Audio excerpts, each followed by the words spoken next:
Welcome to another edition of What the Hell Happened to My Rug? What you're currently looking at is a rug that has had red and blue dye bleed all over the rug.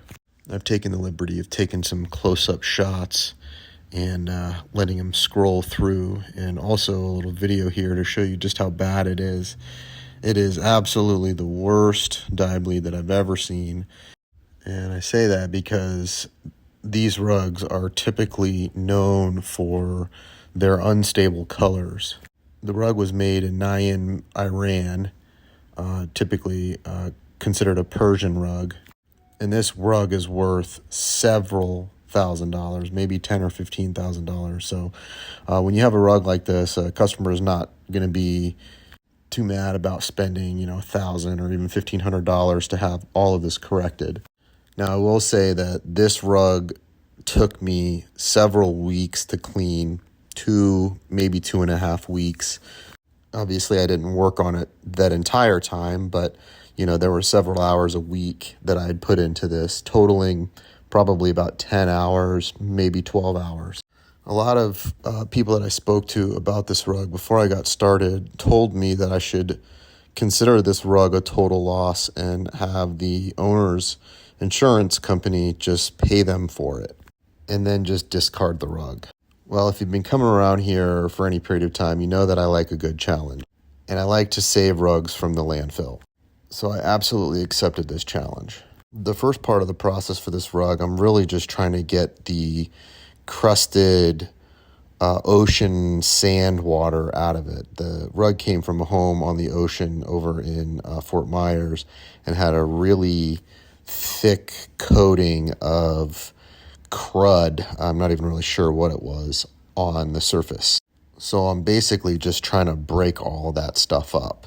And I'm doing that with large amounts of water and pressure and the squeegee and a little bit of soap. But not a lot of soap, because I really don't want to create these colors to be more unstable. So this is the first step in the color correction process. Basically what I just did there was I added a product to my solution with, again, a very little bit of soap that is going to knock out the dye that's just loose, that's just kind of hanging out in the fibers. And this solution basically tells the dye that's loose to stick to the water. I'll scrub this solution in over the rug, several times just to make sure that it's really gotten down deep into the fibers.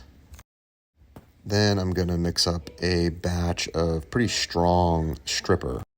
No, it's not the kind of stripper that you're used to. This is a color stripper. It's used to remove heavy amounts of dye. The process for this is to apply it and let it sit for a little while, and then apply it again and let it sit for a while. Now, I have a time lapse on this, so you don't necessarily see me walking away and letting it sit for a little while, but I am, and then I'll come back and I'll reapply it. Now, this is where it gets really tricky, because if I let it sit for too long, then it can start to damage the colors that are supposed to be there, the colors that I don't want to be removed. I have to keep a really close eye on where I'm putting this, and I have to have a pretty good memory where I put it, because if I put some of this on and I let it sit for too long and I forget where I put it, then we run into issues where, like I said, you'll start to lose color that we don't want to lose. Once I'm done with that, I'm going to go back to that same product I was using that encourages the loose dye to stick to the water. And now that I've loosened some of that really heavy dye, I need to get it off the rug. So I'll run the machine over this several times, hoping that the dye will start to stick to the water and come out of the rug. Then we go back to that strong concentration of dye stripper, and I'm going to apply it to the heavy areas that have more dye than the rest of the rug. After I let that sit for a little while, I'm going to mix up a lighter solution of dye stripper, and I'm going to put it right into the tank, and I'm just going to start applying it to the entire rug. Now, because I have that heavy concentration on those areas that had the heavy dye bleed, a lot of that's going to start moving around, And that's okay because now I've got an even amount going on the rug, but it also poses a whole new set of risk. And the risk involved here is basically ruining the entire rug as opposed to just little spots. I'll do this process of applying the stripper to the entire rug and rinsing it, and then applying it to the entire rug and then rinsing it. And I'll do this several times, as many times as I need.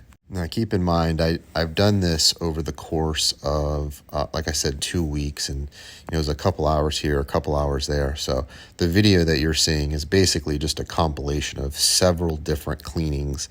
I think I cleaned this rug a total of 3 times, and each step along the way, I was in contact with the owner to make sure they wanted to continue. I would send them progress reports and updates with photos, making sure that they wanted to continue with the treatment. Because obviously, the longer I spend on this, the more money it costs. But remember, a rug like this, it's a very, very fine rug. It's handmade, and it takes a long time to make. So it's essentially a piece of art. It's not really something that's disposable, especially if they really love it. So yes, sometimes it does come down to cost of clean versus cost to replace. And sometimes people will spend the money to restore a rug. They'll spend a little bit more even on the restoration for it than they did pay for it.